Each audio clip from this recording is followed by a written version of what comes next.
The next one is this thing of lifelong learning, and we touched about it earlier. This is critical. We are now in a state of constant knowledge decay.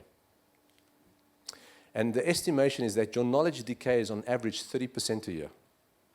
That means after 3 years, what you've learned before that is irrelevant. Right?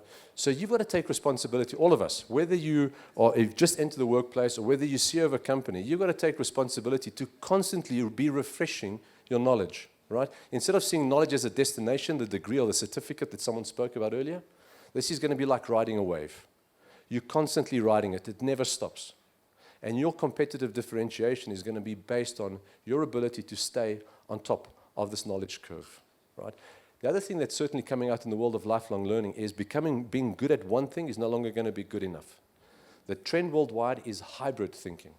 And it doesn't mean that I'm generic or average in two different jobs. It means I'm equally good in two different jobs. And it's typically an old world job and a new world job. So I'm a doctor that understands artificial intelligence. I'm an engineer that understands IoT. An architect that understands sensors. Right? The reality as well in this space is that corporates are not going to be able to upskill and retrain the people quick enough. It's going to come down to the individual to remain on top of this new way of thinking and staying abreast of changes.